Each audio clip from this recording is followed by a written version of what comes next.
60,000 years ago, this land trembled beneath the feet of people for whom no map had ever been drawn. They did not need one. They were the map. They were the memory. They were the land itself, and the land was them. This was Australia long before the rest of the world even suspected such a place could exist.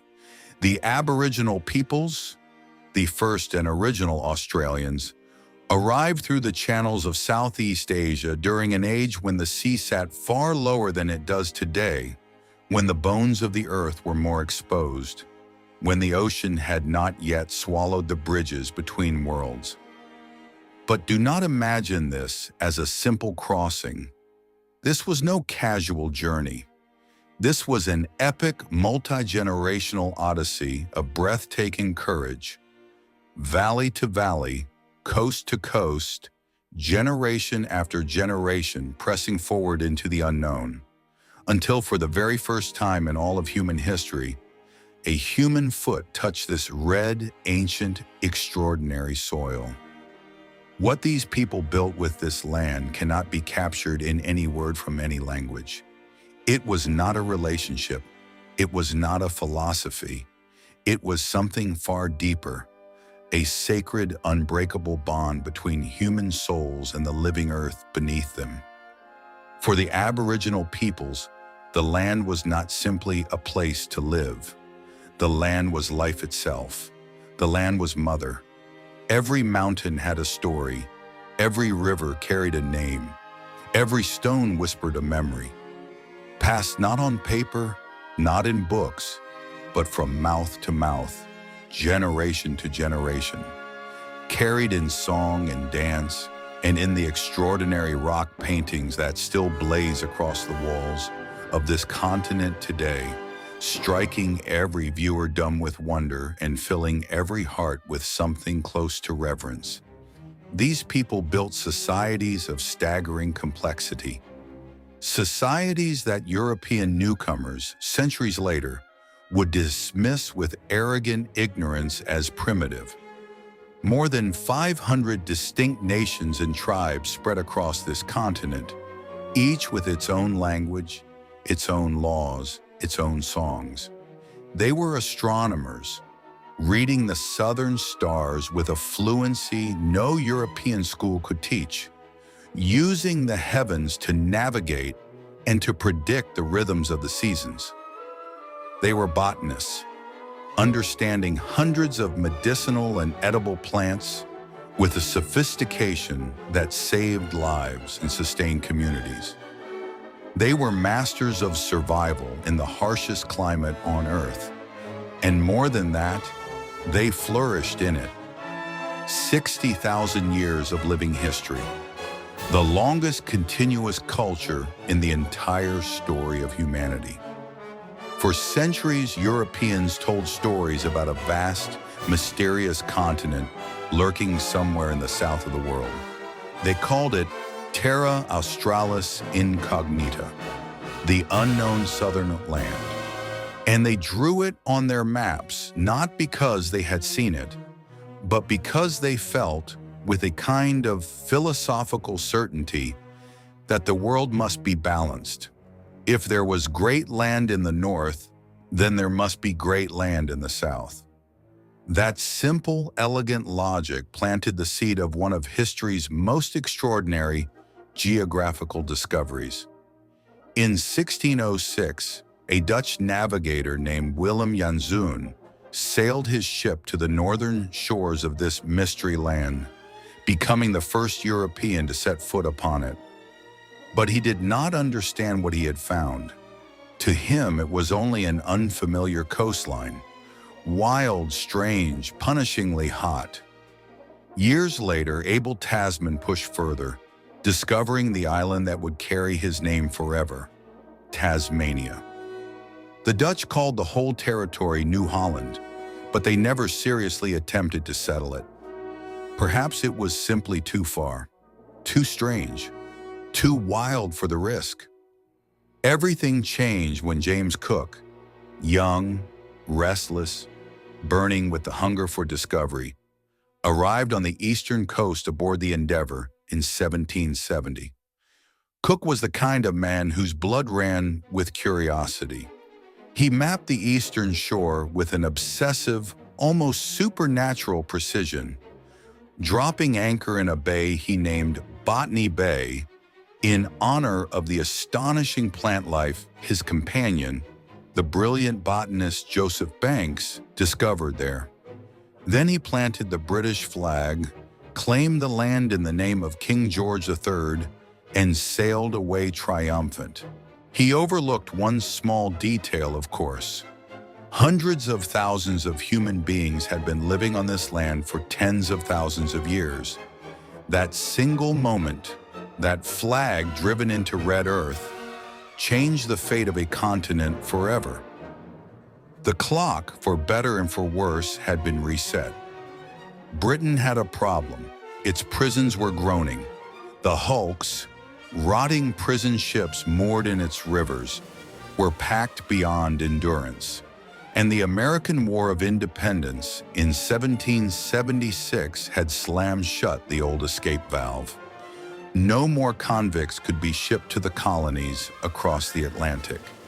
The solution, when it came, seemed almost too convenient. That vast, distant southern land Cook had discovered.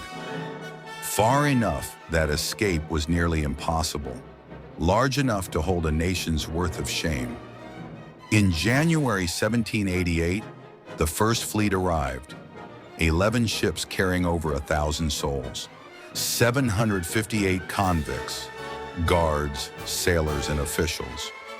These men and women had endured months of misery in the fetid holds of those ships.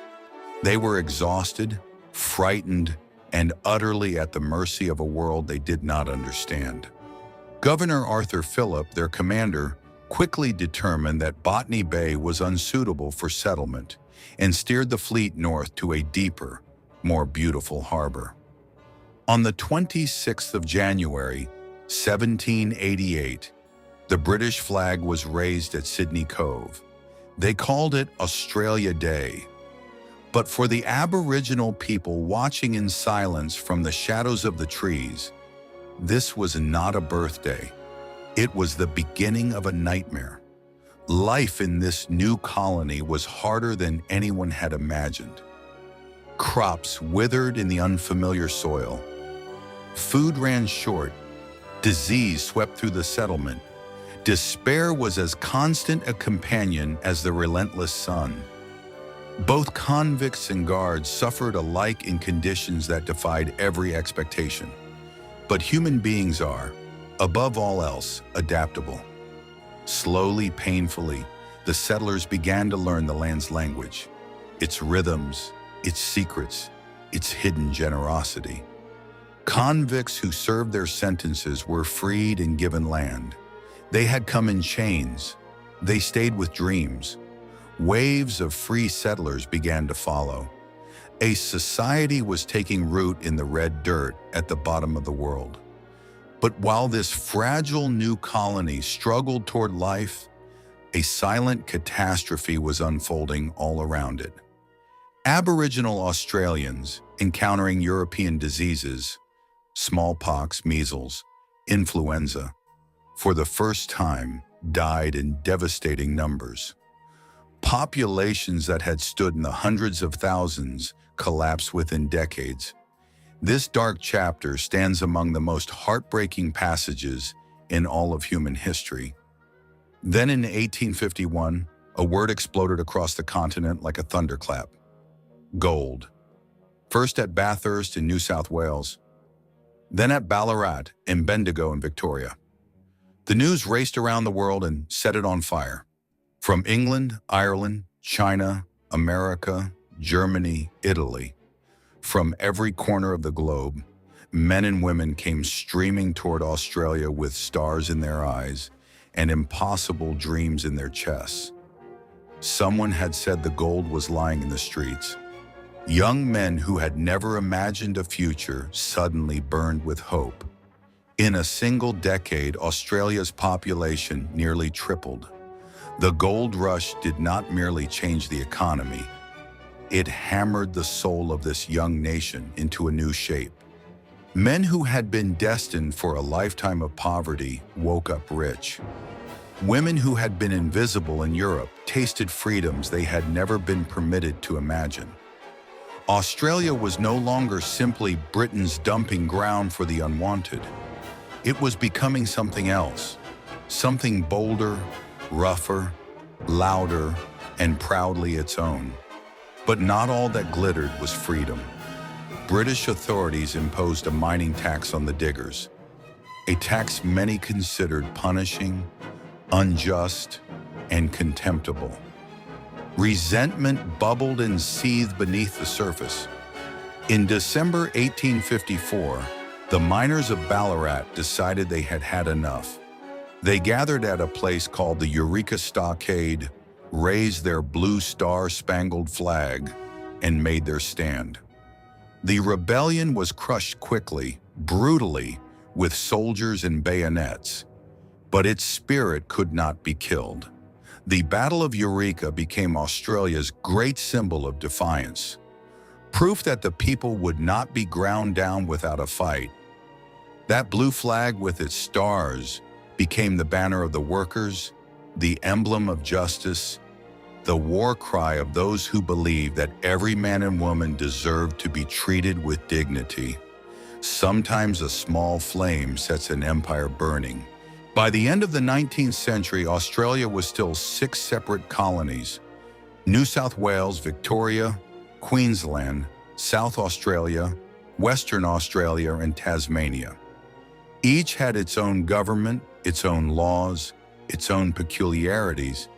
Even its railways ran on different gauges, which meant a train from one colony literally could not enter another without changing carriages.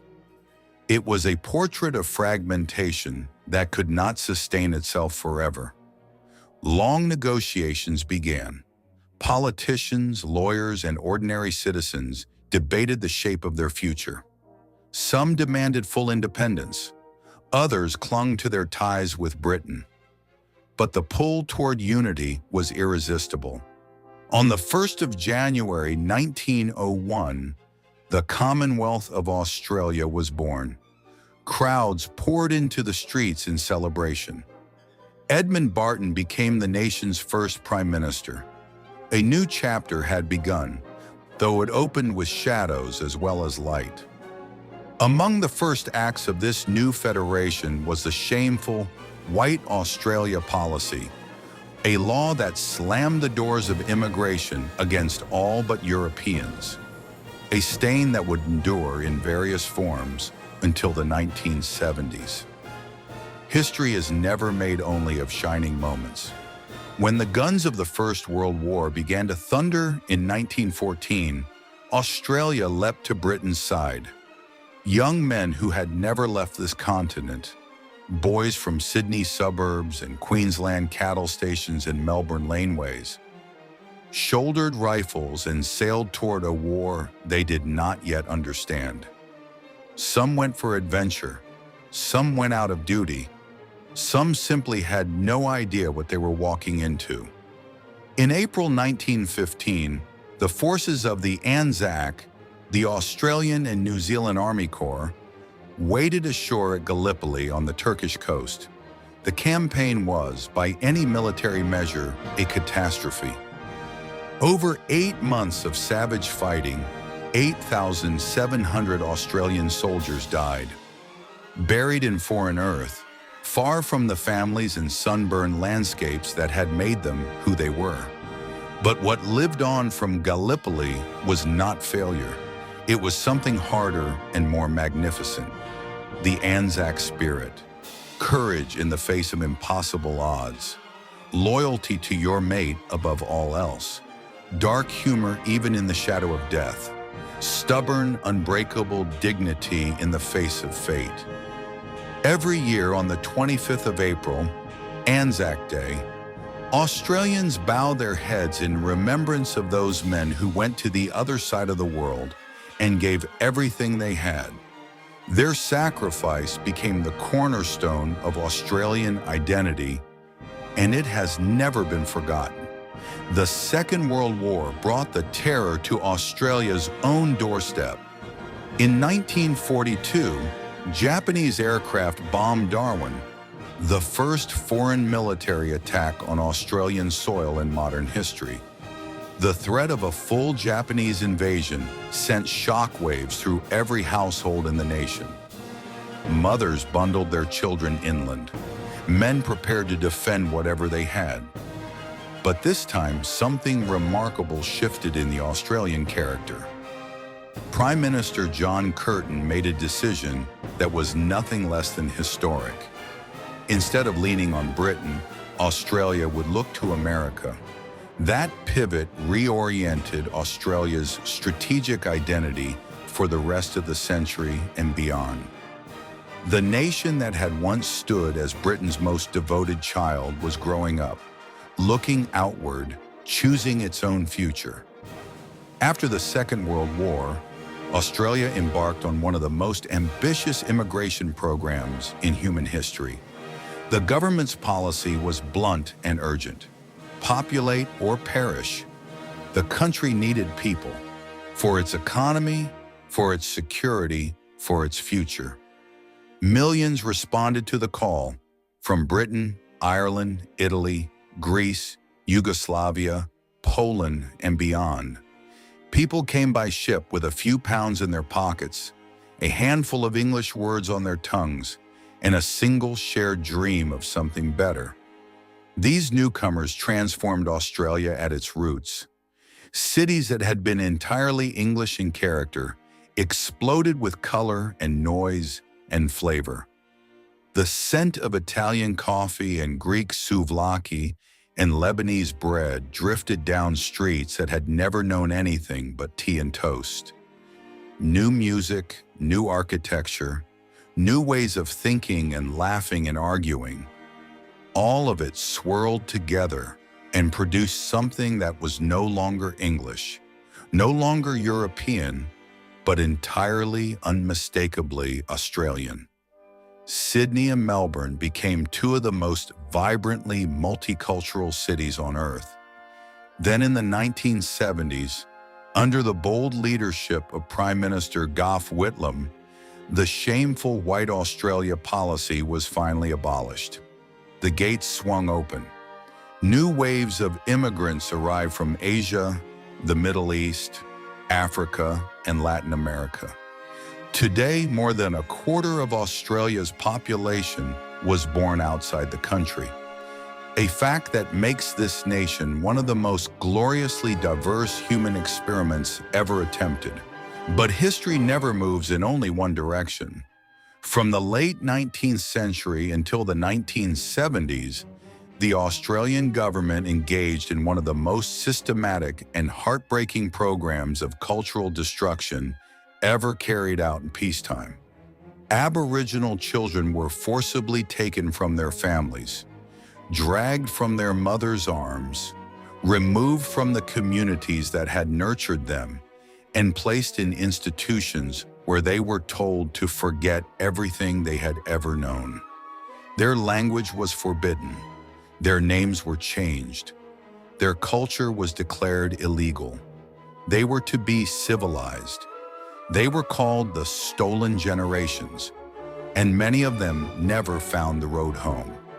On the 13th of February 2008, Prime Minister Kevin Rudd stood before the Australian Parliament, and his voice trembling with the weight of long overdue truth, delivered a formal apology on behalf of the government and people of Australia to the Aboriginal people. Millions watched it live, in public squares, on giant screens, huddled around televisions in living rooms across the nation, and wept. It was not the end of the pain. How could it be? But it was the beginning of something, an acknowledgement at last that the wound existed, that it was real, and that healing was not only necessary, it was owed. Australia today stands among the wealthiest, most advanced, and in many ways, most livable nations on Earth. For 26 consecutive years, From 1991 to 2017, this country sustained positive economic growth, a record unmatched in the history of the developed world. Sydney, Melbourne, Brisbane, and Perth appear year after year on every serious ranking of the world's greatest cities in which to build a life. The population has grown beyond 26 million, a human mosaic drawn from more than 100 nations, speaking dozens of languages, praying in dozens of faiths, eating at tables that span every cuisine the world has ever invented. Yet the challenges are immense and cannot be ignored. The climate crisis strikes this continent with particular ferocity. The Black Summer bushfires of 2019 and 2020 scorched over 18 million hectares of bush and forest, an area the size of a small country, and killed or displaced close to 3 billion animals. The skies above Sydney ran red with an apocalyptic light that terrified the world watching from afar. It was a warning that demands to be heard. The question of justice for Aboriginal Australians remains unresolved and urgent. The 2017 Uluru Statement from the Heart called for constitutional recognition of Indigenous voices. In 2023, the nation voted in a referendum on the matter, and the result was painful. The majority voted no. But the fact that the question was asked at the highest level, before all the people, means something. The path is long, but there are feet on it. In the arena of global power, Australia has taken its place with growing confidence. The AUKUS Security Pact, linking Australia, the United Kingdom, and the United States, and the Quad Partnership Signal, a nation that knows precisely where it stands and is prepared to defend that standing. If you were to hold Australia's history in your hands like a great river stone, worn smooth by 60,000 years of time, you would feel every contradiction in its surface. The most sophisticated cities sit at the edge of the most savage wilderness. Millions of new arrivals live alongside the custodians of the world's oldest living culture. A thriving democracy coexists with deep and unresolved inequalities. Staggering wealth shares a continent with wounds that money alone cannot heal. But perhaps it is precisely these contradictions, this refusal to be simple, this insistence on being fully, painfully human, that make Australia one of the most extraordinary stories ever written on the surface of this earth. The story began 60,000 years ago, when the first human beings pressed their feet into red soil under skies crowded with unfamiliar stars, and said, without words, "Here, we are here, and we will learn this place, and we will remember it." That story is still being written.